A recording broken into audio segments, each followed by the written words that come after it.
from a playful child to an accused witch, Anna Maria's life was tragically brief, yet deeply impactful. I have this friend with me. She's probably going to ask a couple questions, so let's hang on tight. Let me set the ambiance. Okay, and now let's get straight to it. Now picture the 17th century Germany on a cold, damp evening. There's fog rolling over the forest. Candlelight flickers eerily, and you can hear the wolves howling in the distance.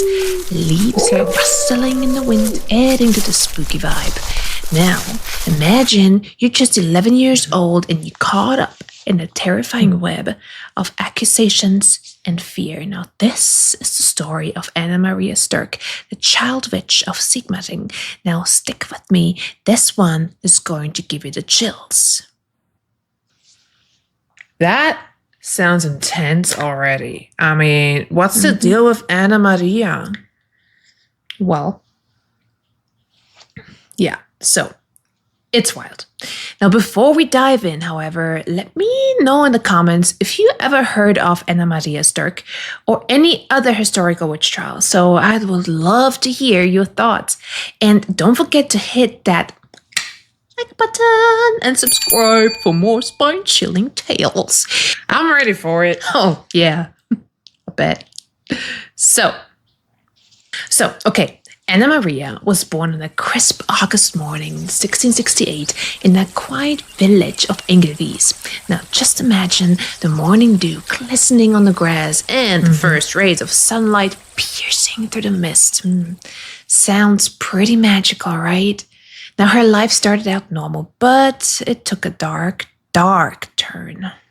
Why? I mean, she was 11. What happened? I mean, how did it all go so wrong? That's a good question. Now, Anna Maria and her brother Johannes were like any other kids. They loved playing in the meadows with the fresh scent of wildflowers in the air and exploring the dense, mysterious forest. Now, they would chase butterflies and their laughter just echoing through the trees. Idyllic, right?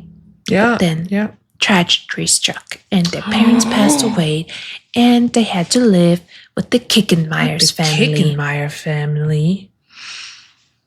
So, yeah, that must have been so tough for them. Oh, yeah. So, I mean, imagine the fear and certainty they must have felt. Now, the warmth of their home was gone and replaced by the cold, unfamiliar environment of the Kickenmeyers. Anna Maria was a bit defiant, which sometimes got her into trouble.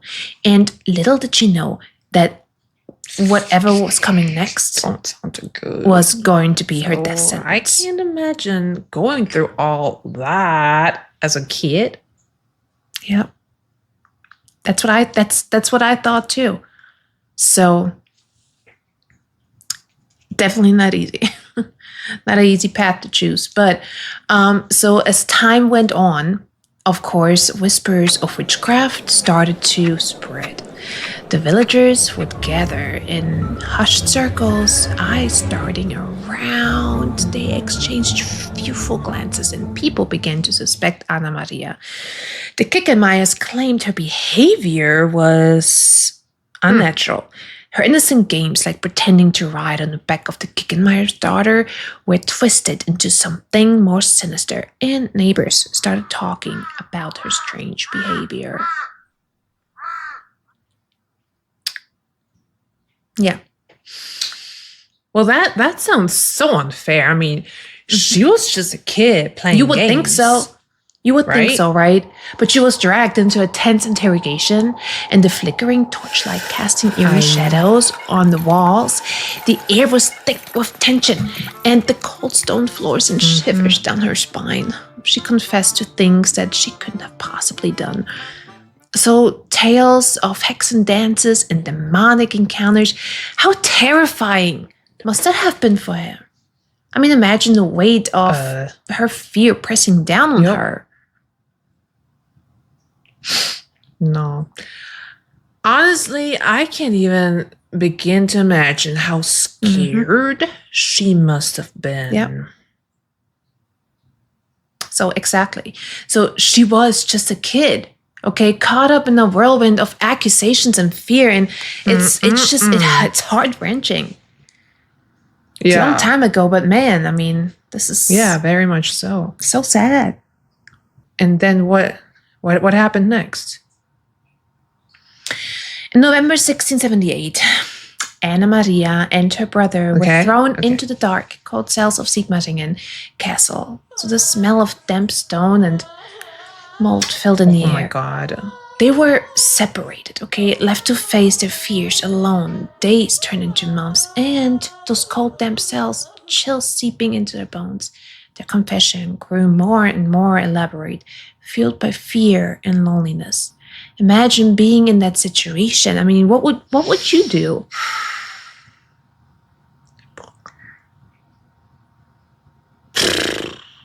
Yeah, I know.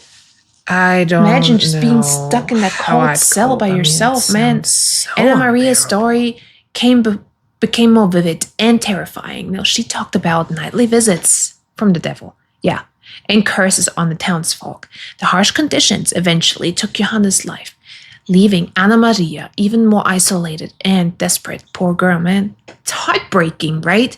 Imagine the sorrow and hopelessness she must have felt. The heavy silence of the cell weighing down on her. Yeah. Yeah, no, that's absolutely heart-wrenching. I mean, poor Anna Maria. Now we come into the verdict and the execution of Anna Maria. So after 10 long months, 10, the verdict was in, and the court, filled with fear and superstition, sentenced Maria to death. Yes, at 11. Yeah, at 11? At 11 years old. That's just so and it totally is. And on September the 19th, 1679, she was told her fate, beheading. Can you believe that? And her body was going to be displayed as a warning. How would you react to such an unjust honestly, I mean, it's hard to even comprehend. I mean, that's just horrible. Now, in the early hours of September 22nd, 1679, Anna Maria faced her tragic end in the shadowy depths of the castle. The sound of the executioner's axe echoed through the air, a grim spectacle, a stark reminder of the dangers of hysteria and fear. Can you imagine the fear she felt in those final moments? The cold, unforgiving reality.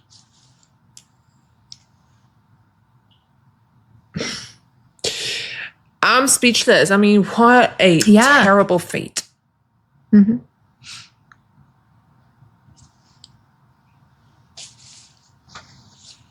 Especially, I mean, it's been so long, but still, I mean, I feel like we all forgot about this. So Anna Maria's story is a haunting reflection of those times and a tale of innocence lost in the shadows of superstition and fear. Today, we remember her with sorrow and understanding, recognizing the innocence and humanity that were overlooked back then. Her tragic fate reminds us of the countless others who were victims of similar fears and prejudices. I mean, it makes you think about how fear and superstition have caused so much harm throughout history. Yeah, totally. Exactly. I mean, think about it. This kind of hysteria isn't just a thing of the past. Remember the Salem Witchtrials in the late 1600s in America? Innocent people were accused and executed based on fear and superstition. Or even more recently, the moral panic during the satanic panic of the 1980s or and the 90s, right? Where daycare workers were wrongfully accused of ritual abuse. How does Anna Maria's story resonate with you? Or with you? I mean, it's a powerful reminder of the dangers of ignorance and fear. It happened a long time ago, though, so it's still, I mean, pretty tough, man.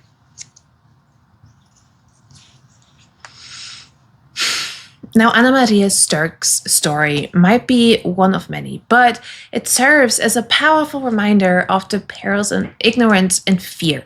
So, from a playful child to an accused witch, Anna Maria's life was tragically brief, yet deeply impactful. Yeah. Yep. I mean, it is a powerful story for sure. Yeah, so if you found the story compelling, please like, comment, and subscribe for more tales from history. Darkest corners. How do you feel about Anna Maria's story? I mean, remember, share this video with friends who enjoy historical mysteries. We have so much more to talk about. Like, literally so much more. Bye.